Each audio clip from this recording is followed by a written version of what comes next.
The town of Stillwater had always been a quiet, unassuming place. Nestled between rolling hills and dense forests, it was the kind of town where everyone knew everyone, and secrets were as rare as a clear night sky. Yet every town has its ghost stories, and Stillwater was no exception. The most infamous of these was the legend of the Marlowe House. The Marlowe House, an imposing structure of Gothic architecture, had stood on the outskirts of Stillwater for over a century. Its dark, brooding facade and overgrown grounds gave it an aura of foreboding. No one had lived there for decades, and the townsfolk avoided it, whispering tales of madness and death that had plagued the Marlowe family. When Daniel Grayson inherited the Marlowe house from a distant relative he had never met, he saw it as an opportunity to escape his mundane life in the city. An aspiring writer, Daniel hoped the solitude and history of the house would inspire his work. He packed his belongings, said goodbye to his tiny apartment, and drove to Stillwater, eager to begin a new chapter. Upon arriving, Daniel was struck by the house's eerie beauty. Ivy climbed the stone walls, and the once grand gardens were now a tangle of wild growth. He pushed open the creaky iron gate and made his way to the front door, the crunch of gravel underfoot the only sound in the still air.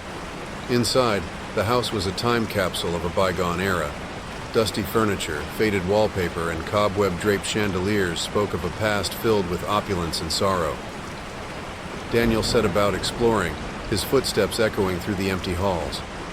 He found the library, a vast room filled with towering shelves of old books, and decided it would be his sanctuary. That first night, as Daniel lay in bed, he heard the faintest whispering sound. At first, he dismissed it as the house settling, but the sound grew louder, more insistent. It seemed to be coming from the walls themselves. He got up, following the noise to a small locked door at the end of a hallway. The key, tarnished with age, was still in the lock. With a sense of trepidation, Daniel turned it and pushed the door open. Beyond was a narrow staircase leading down into darkness. He fetched a flashlight and descended cautiously, each step groaning under his weight. The basement was vast and labyrinthine, with stone walls that seemed to close in around him. The whispering was louder now, a cacophony of voices just beyond comprehension. Daniel swept the flashlight beam across the room and froze. There, carved into the stone walls, were names, hundreds of names, each etched with meticulous care. At the far end of the basement, he found a small wooden door. It was different from the others, newer, less worn by time. He opened it to reveal a smaller room, almost a cell. Inside was a single old-fashioned writing desk and chair. On the desk lay a leather-bound journal, its pages yellowed with age. Daniel took the journal upstairs and began to read. It belonged to Henry Marlowe, the last of the Marlowe family to live in the house. The entries spoke of a voice in the walls, a voice that whispered secrets and promises. Henry wrote of his descent into madness, of how the voice had driven him to do unspeakable things. The final entry was a frantic scrawl, begging for forgiveness and warning whoever found the journal to leave the house immediately. Determined to uncover the truth, Daniel spent the next few days researching the Marlowe family history. He learned that Henry had indeed gone mad, and was rumored to have murdered his family before taking his own life. The house had stood empty ever since, shunned by the townspeople. As Daniel delved deeper, the whispering grew more frequent, more distinct. It spoke his name now, urging him to continue his work, to embrace the darkness.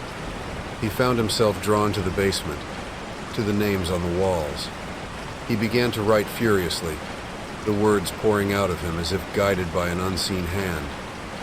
One night, as a storm raged outside, Daniel heard a knock at the front door. He opened it to find an elderly woman standing there, drenched and shivering. She introduced herself as Agnes Thompson, the town historian. She had heard of Daniel's arrival and came to warn him about the house. Agnes spoke of the Marlowe curse, of how the family had dabbled in dark rituals, seeking immortality and power. The voices in the walls were the spirits of those they had wronged, trapped between worlds. She begged Daniel to leave, to abandon the house before it was too late. But Daniel was too far gone. The house had its grip on him, its whispers a siren song he couldn't resist. He thanked Agnes and sent her away, returning to his writing with renewed fervor. The words flowed faster now, the stories darker and more twisted. Days turned into weeks and Daniel's isolation deepened. He rarely left the house, subsisting on the food he had stockpiled. His appearance grew haggard, his eyes haunted by shadows. The whispers were constant now, a chorus of voices guiding his every thought. One night the whispering reached a fever pitch. The air in the house grew heavy, oppressive. Daniel was compelled to return to the basement, to the small room with the writing desk. He sat down, pen in hand, and began to write, the words flowing through him as if possessed. The names on the walls seemed to glow with an eerie light, the voices chanting in unison. Daniel wrote faster, his hand a blur. The basement walls seemed to close in, the air thick with a malevolent presence. He could feel the spirits around him, their anger and pain palpable. As he finished the final sentence, the room fell silent. The oppressive weight lifted, replaced by an eerie stillness. Daniel stood, his legs unsteady, and looked around. The names on the walls were no longer glowing, but he could still feel their presence, a lingering echo of the torment they had endured. He made his way back upstairs, exhausted and drained. The house seemed to have returned to its previous state of quiet decay, the whispers now just a faint memory. Daniel collapsed onto his bed, sleep claiming him almost immediately.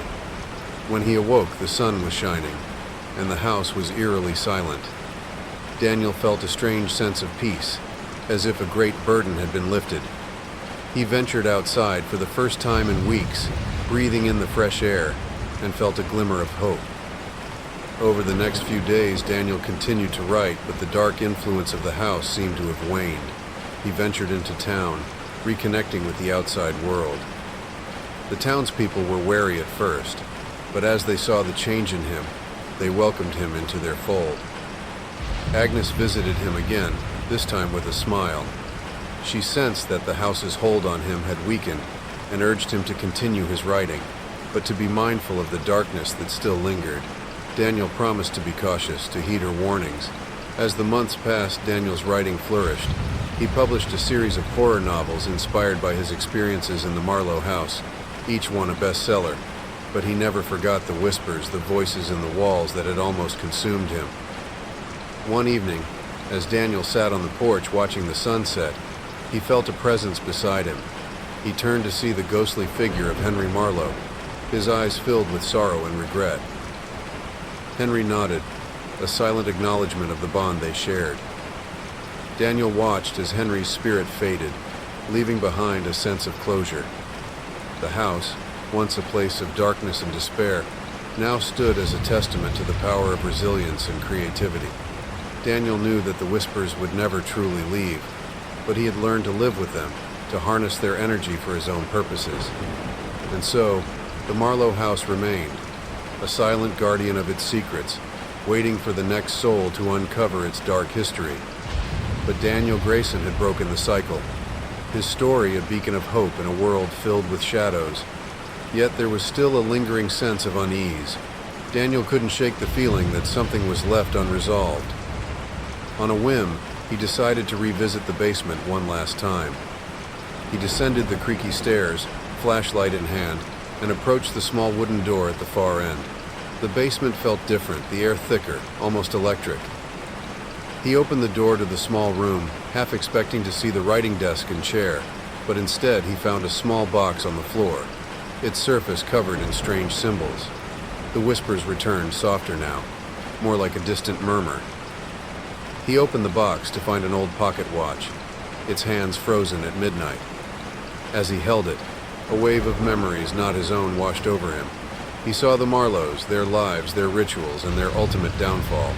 The watch was the key, the anchor that held the spirits bound to the house. With a sense of finality, Daniel took the watch and left the house.